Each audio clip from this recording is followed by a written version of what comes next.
Hi. It's been a very long day, and I've been moving around a lot, and I've been thinking a lot, and I've been talking to a lot of people, and I've been discussing some things, and everybody's got lots of things going on in their world. And one of the things that just came up recently was this topic of jealousy. And jealousy is just kind of one of those other things we got to work through. It's never going to go away, but how we approach any lesson in our life will require us to do some research on it. So let's just say that you are experiencing jealousy, which I've experienced, and I may still experience at some point in my life. I don't have that presently, but I can tell you that there were varying degrees of recognizing the different kinds of jealousies that I was experiencing and where I was applying those different kinds of jealousies, and how even just the smallest thought that another had something that I deserved to have caused that separation that people aren't really aware is actually happening when they experience the feeling of, not the feeling, but these jealous thoughts, which then of course cause the body to feel something. You'll feel unsettled, you'll feel uneasy, you'll feel disconnected. Anyways, so seriously people, I just kind of jotted this down real fast because it's been a hot minute and it's not something that's a fresh topic in my mind right now, but I know I can touch on it still because when I did experience it, it was hard. It was really, really hard because there were, at that point in my life, the jealousy came to full fruition with wishing that I could have someone, a person. Now, by the time I had come to the jealousy lesson, I had already recognized that I couldn't have anyone. I couldn't own anyone. I couldn't take them into possession. So I kind of did some research on some of the words because when you're looking up jealousy, you should probably have some idea of what the word itself means. So here's my super well-written, extremely organized, totally clearly able to be understood by everyone, right? Got that? And then there's of course a little left over here. Oh, check this out. This is kind of fun. We'll just take a little side note there. Aw, look at that sweet earth stretching. I can't do this anymore. Ah. Okay, so jealousy. Oh, I got to keep this out because this is the final culmination of jealousy, ladies and gentlemen. Can you read that word? Control. So this is what we got here.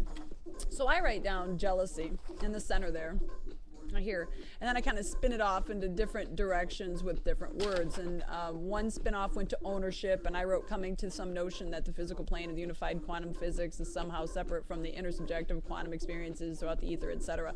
As if there's two different things going on and that we could actually take ownership of something when really we can't even own it in the first place because it's all one thing. The inside, the outside, the up, down, in, out, black, white, all of it, it's all one. So again, getting right back to that, how do I find the oneness? How do I find the continuity factor is a big one. Greed was another one that I kind of spilled over into because that wanting, that desire to have something.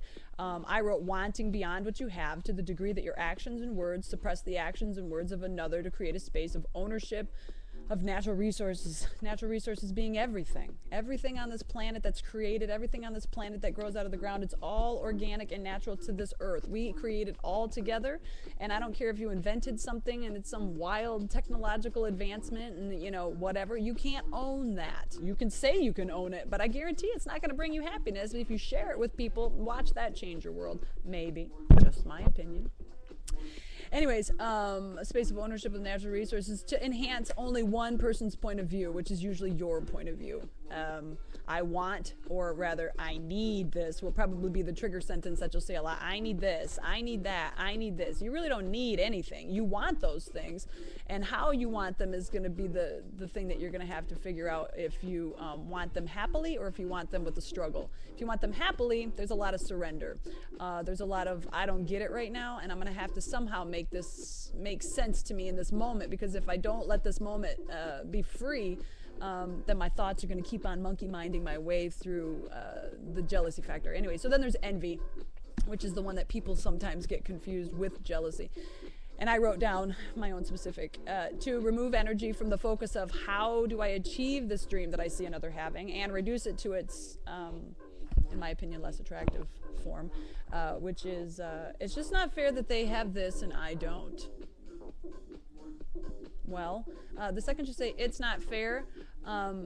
You've taken the focus off of trying to figure out how to actuate that into your life, and you've placed the responsibility on someone else to give you something, someone else to show you something, and prove something to you or offer you something without you really even doing any of the work at all. So the next factor that I put into that was the time, layers, dimensions, experiences, people, and your education. All of those things are kind of factors. As far as the layers go, I'm trying to speed this up here because I only got 15 minutes and I'm already at 6. So as far as the dimensions go and the layers go, really want to better understand every moment of jealousy. So rather than actually allowing yourself to feel the jealousy feeling and take that roller coaster ride, see the jealousy feeling come inside you. You can feel the heat. It's in your body. You feel it in your body. You feel the chest kind of tighten up, and you kind of can't swallow, and you don't know what to do. Don't do anything. Stop. Ask yourself, is what I'm being jealous about something that's true or false? Is it something that I can really sink my teeth into and actually start, understanding more clearly? Or is it something that I'm going to have to let the universe unfold for me? Is there a way to figure out how much work to actually put into it? Well, and here's where it gets a little more clear, and I'll just go ahead and I guess I got a little bit of time here. So then under time, layers, dimensions, people, experiences, like each lesson in jealousy comes with a certain bits of that differ from moment to moment. So each moment of jealousy is different. You might go through jealousy with 5 different experiences, or 5 different objects, or 5 different jobs, or 5 different guys or girls, or 5 different whatever, and each one comes with a specific kind of chemistry. So your chemistry has to blend with it, and your chemistry has to understand each new moment. You don't just magically get over jealousy. I can say that it's not a specific issue in my life right now because I don't have any want for particular material possessions at present. I have reduced my state of living to a position of simplicity so that I can better see what objects are going to enhance the quality of my experience. And I don't have a lot of things that at one point in time I began the search for all of this whole experience. I don't have some of those things that I originally thought that I was seeking or wanting or thinking I was going to have if I worked really hard. But based on all of the other things that have come to fruition, the track record of practicing and really applying what it is that I'm learning, because it continues to fuel me and give to me and provide for me, any of those other last little dangling bits of wants or desires that might come up again in some future unbeknownst to me, I'll let that happen in time. I'll go ahead and I'll give that the time. So then I write in here, to be jealous of a coworker receiving praise and not you, envy. To be jealous of a boyfriend or girlfriend having an experience without you and with another. I consider that sort of like ownership. Like, who are you to say that this person can't go out and actually experience joy and pleasure with another being? That means that you think that there's some sort of specificity to love, that there's a kind of love that is to be experienced. And love is broad topic, people, like way big broad. This is why research helps, because every time you go to research something, what you should be doing isn't finding ways to support your own argument, but finding ways to evolve into a new way of debating about something that you still might have questions for about, whatever. Anyways, ownership. Oh, and then to be jealous of another person's happiness and using that energy to govern future efforts like manipulation, to make you happy at the cost of another's happiness.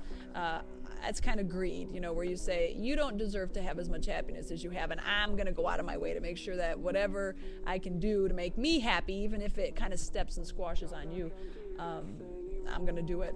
So then I go to dictionary.com because I'm like, let's just go ahead and tidy up these definitions a little bit. And this is where the pieces start to really fit in together, for me specifically, because I'm a word girl.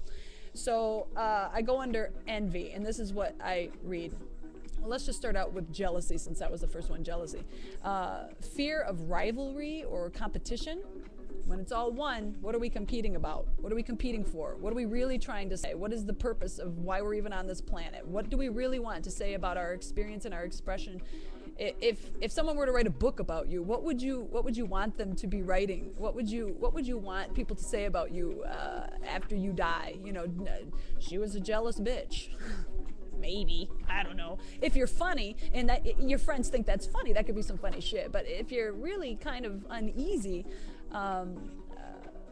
with suspicion or fear, to the degree that you have a vigilance for maintaining or guarding something, namely possessions. That's sort of what jealousy is this guarding of these possessions. So then I'm like, oh, that's weird, possessions. So then I go over here to envy, and it says a feeling of discontent with regard to another's advantages or possessions. Jealousy, possessions, envy, possessions. Okay, but let's just keep on doing some more research. So then I go and I look up ownership, and it says a state of or fact of being an owner, legal right to or and of possessions.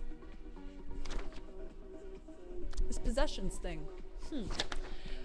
Anyways, so then I look up greed, because that's where we's at, people. Excessive or rapacious desire, especially for possessions. I'm kind of Zen style girl, so possessions are definitely not something that I like to have, but it's because I don't like to maintain energy focus on things that aren't crucial to every changing moment in my life. I would rather sit still doing absolutely nothing than hobnob it with people that talk about nothing that is even remotely close to pertaining to what I find to be most important. Yikesy, we'll be done.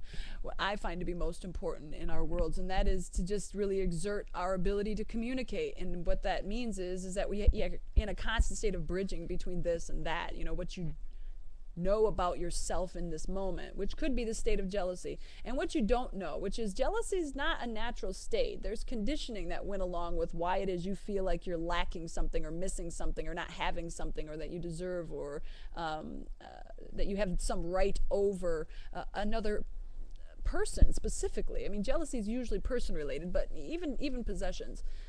So then I get down to the, like, especially for possessions, for greed, I'm like, okay, right. So then I look up possession. And it turns out that possession is to have control. What the? So then, this is my final piece to the puzzle here, and I'm glad that I made it in 12:54:3. I got 1 minute. So control, to exercise restraint or direction over, to dominate or command. Does that sound like something you want to do to somebody you love? Not to me. Not particularly. To control something is really, in my opinion, just my opinion, if you scientifically decide to set up controls to monitor your research, to say, this is the standard that we're going to be understanding this whole bit of knowledge that's coming through us. So create a standard for yourself. Create a system that says, I'm experiencing jealousy and I no longer wish to be experiencing this because it causes me unhappiness. I know that it's everybody's right to have happiness. I know that it's all one thing. So now it's my job. Now it's my duty, my responsibility as an atom of the earth body, as an angel on the planet, as a star seed, as a light worker, as any other person out there, as a Christian, whoever it is. It's my job to really take the responsibility for myself and my own actions and my own words, and say, you know what, if I'm feeling this jealousy, perhaps it's not where I should be right now. Perhaps it's my body telling me, let's just take a time out. Let's not even work with this energy right now. Let's just kind of take a time out and allow. I can continue on like this forever, but it looks like the computer's not going to. So as soon as I get a new videotape, then I will tell you all about the rest of the story. Okay? Anyways, I hope that helps anybody, and who knows, really. I'm just here doing this thing I do. So peace out, baby.